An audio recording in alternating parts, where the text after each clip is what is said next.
I'm Ava Brooks, your youngest AIWF Women's World Champion, and this is Fans View Podcast.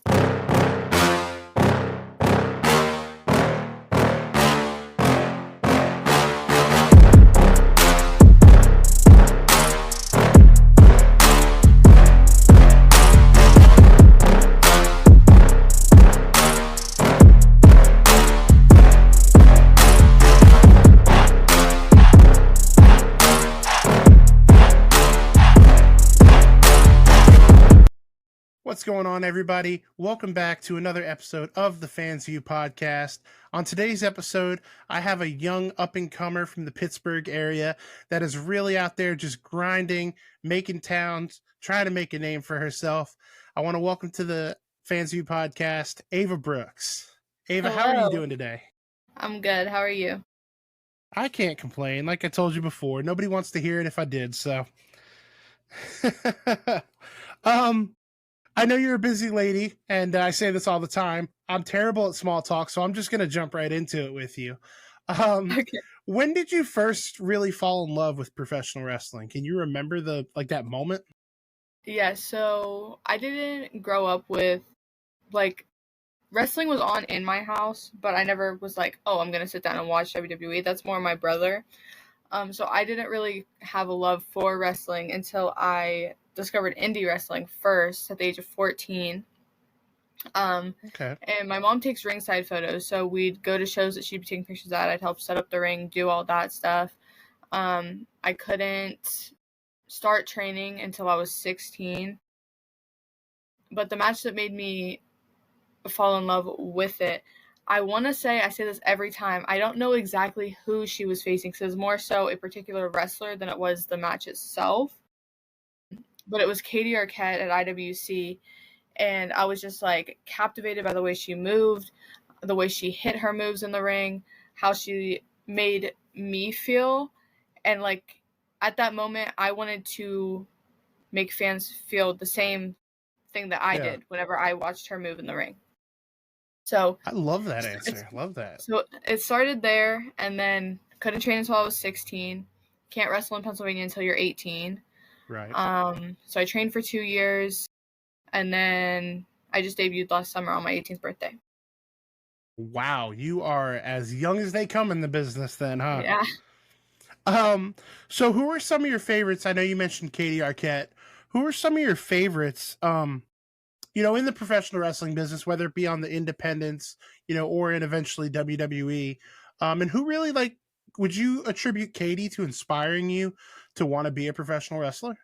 Yeah, for sure. I think Katie is the whole reason that I found my love for professional wrestling. So, I didn't really realize that women's wrestling, I knew it existed, but I also didn't know it existed, because I know for such a long time it was all about sex appeal and stuff like that, and they didn't really let the women wrestle. So at that point, my mom tried to keep me away from it, because I always wanted to do amateur wrestling, which I did for about 6 months, and then I ended up breaking my hand, so I couldn't get back into it. It just felt really weird. But I definitely say Katie is the main inspiration. And then from her, I found out about Britt Baker, who also wrestled at IWC. I actually got to meet Britt, seen her a few times at live events for AEW. Who else? I definitely say a lot of the way that I move in the ring is inspired by Liv Morgan, because we have similar builds. So I get a lot of inspiration from her. And then I'd say just seeing Raylan on the indies, even seeing her at WoW, Katie, Danny Moe, all of these core people that I really started seeing whenever we started going to these shows. Those were the main 3, and Queen Aminata. Yeah. They really shaped my view on women's wrestling and what it should be. Yeah, I mean, those are some good names to be drawn towards. I love that you were throwing out a lot of Northeast names up there. As a Jersey kid at heart, That was music to my ears.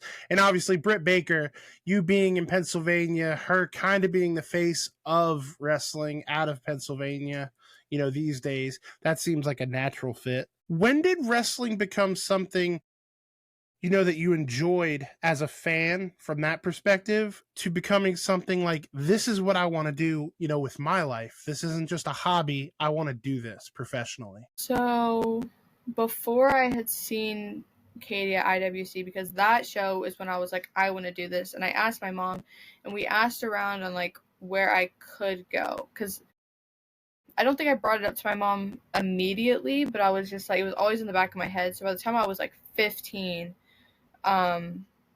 is when I brought it up to my mom. She's like, we'll look into it. But no one would touch me until I was 16. So I was just like, okay. But we started, like, I was first introduced to indie matches when we started going to Imagine. And I think that was 2019 that they started, somewhere around there. Okay. But, or I guess that was probably a little bit, I don't even know how old I would have been in 2019. I'm getting old. Anyway, it started somewhere, but it wasn't until that Katie match that I was like, this is what I want to do. I got you. Spoken like a true 18-year-old. You don't know what old is yet, my friend. You'll get there quick. You'll get there sooner rather than later in this business, though. I've been an athlete my whole life. Like, I woke up this morning because both my knees were in excruciating pain.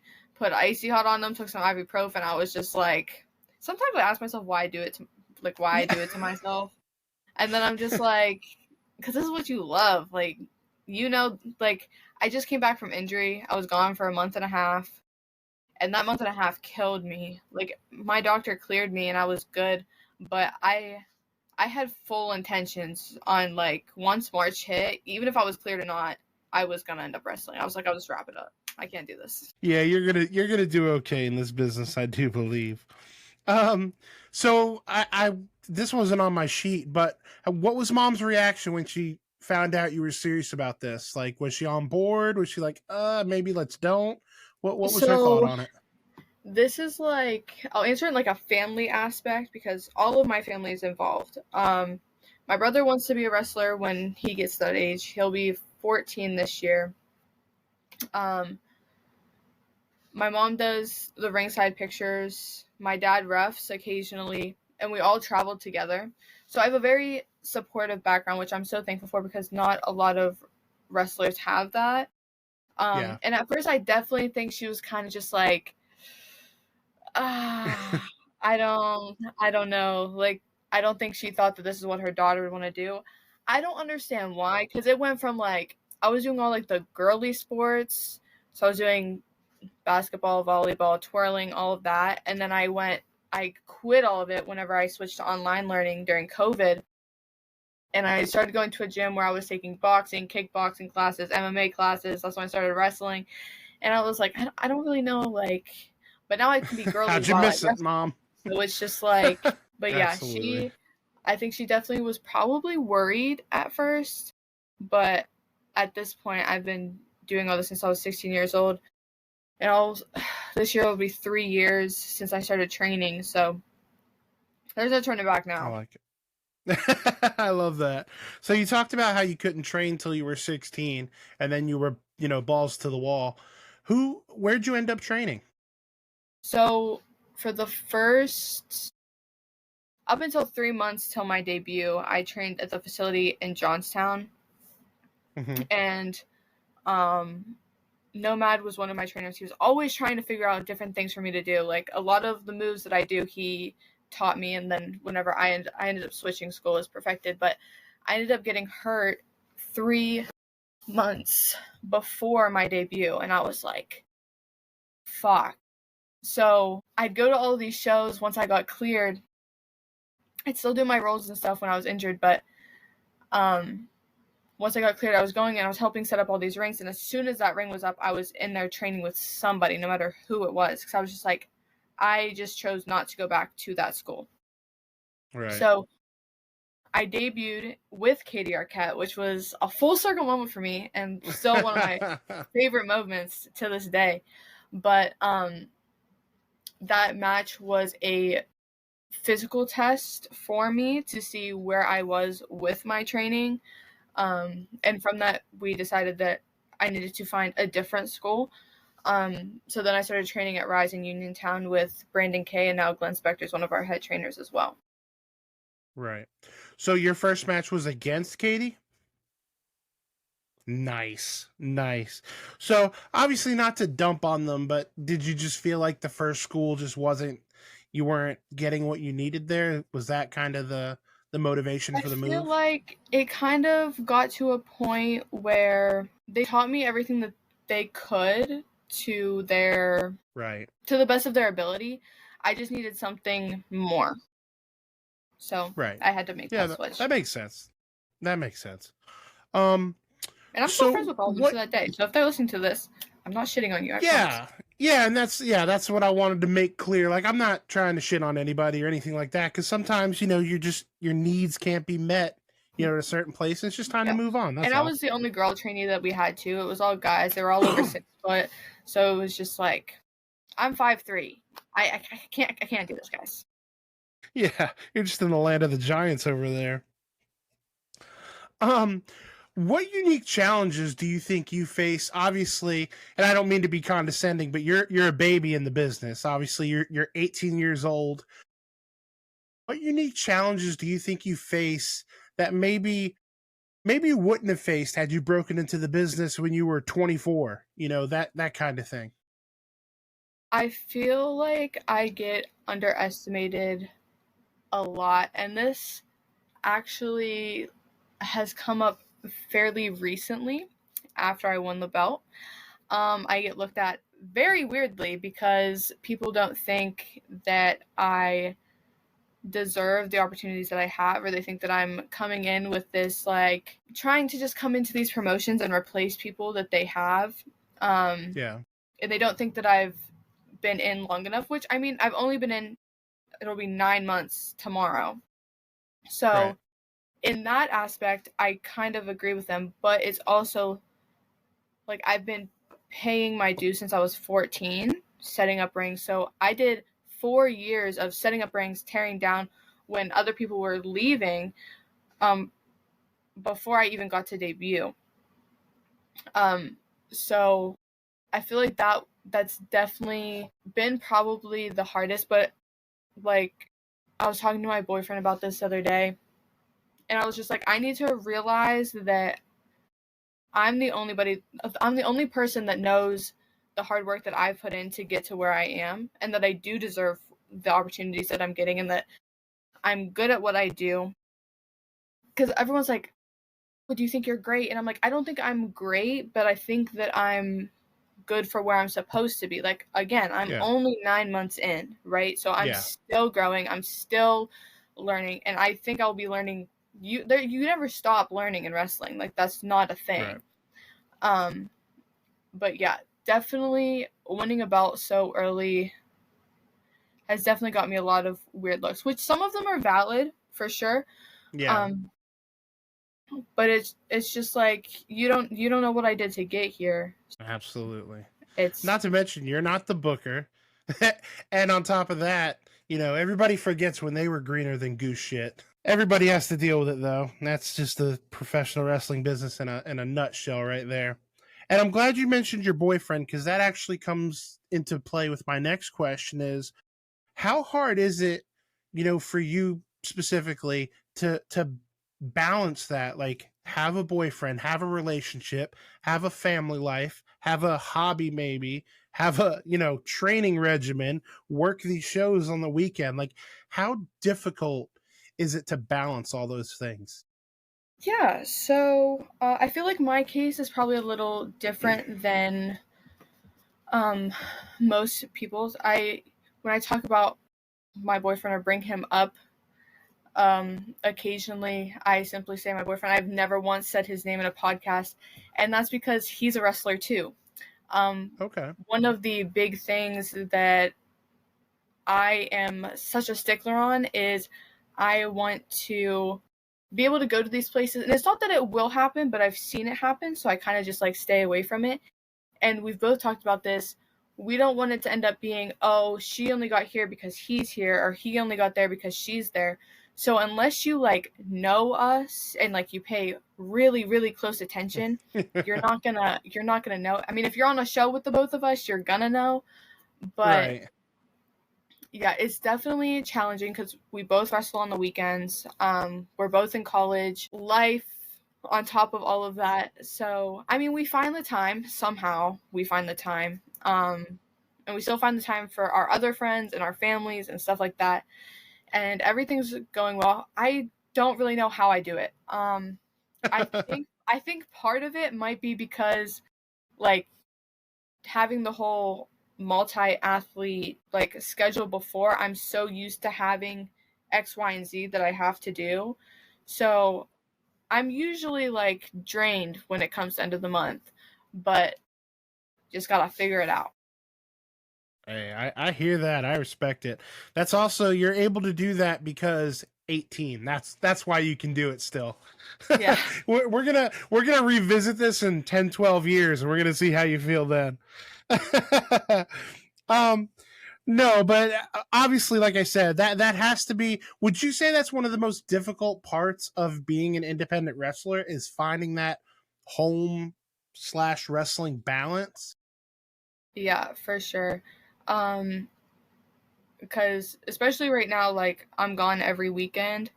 So, and then my training days are Mondays and Wednesdays, but because of school, I've only been making it on Wednesdays. I'm trying to get back on Mondays, but I also only go in person to my college on Mondays and Wednesdays. So those days are so long. Yeah. And then I have my homework and everything like that. So that's my Tuesdays and Thursdays. And you got to find time for the gym. And then it's the weekend. And usually people are like, yay, it's the weekend. And I'm still like, yay. But it's like I'm getting thrown around a ring. So I'm going to be honest. Hearing your schedule makes me want to go take a nap. So just because I'm curious, how far, obviously you've only been in the business for 9 months. How far out are you traveling? Like, are you trying to stay relatively close, like in the state, or are you all over the place? So let's see, where have I wrestled? I've wrestled in Pennsylvania, obviously. I wrestled in New York, West Virginia. I won the belt in North Carolina. We're trying to get my passport finished, so I can go up to Canada, and we have stuff we're working on lining up in the UK. So we're really like pushing all of this. And with it being the world belt, I can go anywhere. So we're just trying to get defenses in. There's a promoter that's talking to my guy from Arkansas, which is like a 14 and a half hour drive from my house one way. Wow. I think that's it. So the So furthest I've nothing gone is right off now limits. is North Carolina. That is commendable. You are a road warrior. I really respect that. That's tough. It really is. I mean, it's tough mentally. It's tough on the body. It's boring. Well, and luckily, with my parents being as supportive as they are, they go with me everywhere. So like, I don't have to worry about driving, and if I'm tired, I can just pass out in the back seat. Is awesome. Yeah, it definitely helps a lot. That might be your most useful tool right there. So who are some of your favorites? Obviously, we talked about Katie. We don't have to beat her to death, but who are some of your favorite people that you've been in the ring with so far? Okay, so I haven't had that many matches, so there's a good bit of people. I don't think there's anyone that I've been like, Don't care for that. But probably my top people. I had my first triple threat with Zoe Sky and Zandra Lee. I love those two. And then I was in a triple threat match with Jody Threat. Loved her. She was super nice. I did a steel cage triple threat match with Masha Slamovich. That was super fun. I was so nervous for that match. And then I faced JC Storm. She was super nice too. Trying to think of who else I've been in the ring with. I think that's it. That's a nice list. Yeah. Where would you say, because typically I like to ask people like where's their favorite place to perform. But since you don't have that many different places under your belt, I want to ask you it this way. Where would you say has been the most challenging, like from a performer standpoint, to perform? Probably. So whenever I faced Jody Threat, we had Kalina Keene in the match with us. And it was my debut at Big League Pro up in Erie. And I want to say that was probably the biggest crowd that I had ever wrestled in front of. So I think that definitely gave me some like performer anxiety for sure. But Jody helped me through it. And then, yeah, it was that day I was so nervous. I was tape studying before she got there. I was like, she got there and I was like, it's okay. I know your whole moveset. It's fine. And so, yeah, I was so nervous. Is there a place in particular that comes to mind when you're like, man, this crowd just didn't want to get with it and you eventually won them over? Okay. Whenever I went down and faced Clara, it was the second night of their anniversary show and it was a little colder than it was the night before. So there wasn't as many people as night one. There's still a decent amount of people. But it was cold. We're in this, like, not barn. It's like a pavilion type thing. Barn. I don't know how to describe it, but you can call it a barn. Welcome to North Carolina. So everybody's cold. I actually ended up getting sick from that, but the crowd was kind of quiet at first. Claire hadn't been there for a while, but last time she was there, she was heel. She comes out and they're like cheering her. They're like, "Yay!" I was like, oh, they're gonna fucking hate this. So, because as the match slowly progresses, the more I turn heel. So then at the end was probably when we finally got them, because I remember there was like 3 girls sitting at the admission table, and as soon as I won, all of them, they were just like, what? Because she had the belt for 15 months. From what she told me, I don't think she defended it once. So it was just like, she comes in, she loses to me, and then there's this guy, his name's Nick Russo, and he's with one of the guys that works up at NCW with me, and they're in like a little thing together, and he comes out after my match and like raises my hands to like show that I joined him, and they fucking hated it. They started booing me. There was this lady with her kid, and she's like, "Boo, you suck, you're a brat." And I was like, "Yeah, but who's your champ now? Me." And I just walk out. And they were so mad at me. And it went straight into intermission. And they were so mad. It was the funniest thing ever. And for those that don't know, because I'm in South Carolina, so I know who Clara is. For those that don't know, Clara Carter's a pretty big deal in the Carolinas. Like, she's no small feat. So she was so nice. Yeah, that is nuclear heat right there. On the flip side of that coin, let's try that in English. Who's your dream opponent? If you can pick anybody, and I want to ask you, anybody on the indies, like somebody realistic. Who's your realistic dream opponent? And then who's just your dream opponent? WWE, AEW, doesn't matter. I'd say dream opponent right now would definitely be Kenzie Page in NWA. I love her. And then overall dream opponent, I feel like I would say Liv, but the fact that like her finisher is also my finisher, I don't really think that would work well. So, I'd love to face like Julia or Stephanie. Okay. But I feel like that would be a fun match because they move so differently than any other women's wrestler that I've seen. Yeah, I could definitely see that. That's a unique answer too. I haven't heard that neither of those names a lot, so I definitely like that. With this being the Fans View podcast, a couple of my favorite questions to ask. Number one being, what are you a fan of when you're not doing anything? I guess when you're not training, when you're not wrestling, when you're not working out, when you're not at school. Like, what are you just a fan of? I feel like when I'm not doing anything at all, I try to be as lazy as possible to let God my body bless. kind of like recover for a minute. So I've been watching a lot of Netflix recently. Like anytime they have this is specifically for Netflix, like it's not going to be anywhere else. I'm like, watch it. I don't even care what it is. So I've watched so much Netflix that I'm just like, what is going on? I think I've watched almost every Adam Sandler movie that has ever been created. I'm working on doing that right now. There was like one or two that I discovered, and I was like, wait, I haven't seen that yet. Where did you come from? So yeah. I'm gonna put you on the spot now. Now I need your favorite Adam Sandler movie. Let's see. There's a lot of pressure. This is the biggest question I might ask you in this whole interview. Sucks because like I'm horrible with names. If you can't remember the name and you describe the plot, I can cover it for you. Okay. My favorite one, it was the way that I describe it is like Adam Sandler Clue, because they're on this ship and he's saying that he's a detective, but like it was either he used to be or he just wasn't entirely, and there was like, oh my gosh, I'm gonna have to look this up. I'm gonna have to look it up. I was about to say, if you keep describing it, I'm looking it up as we speak. Was it Murder Mystery with Jennifer Aniston? Yes, I love that movie. I love that movie. Okay, right, so that's fair.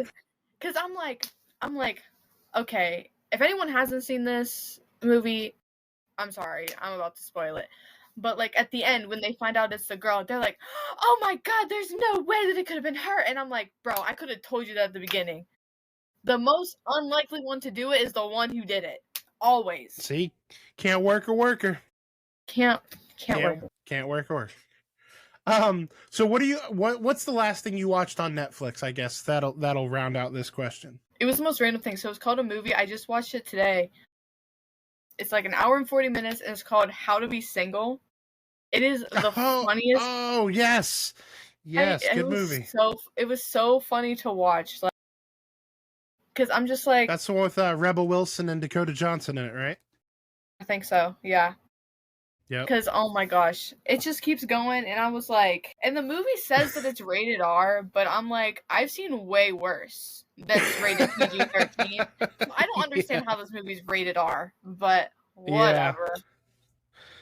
Yeah. That's a pretty good movie, pretty decent movie. I mean, a chick flick, so whatever. God bless a good rom-com. You didn't see me knowing that movie, did you? To round this out, I'm going to ask the question.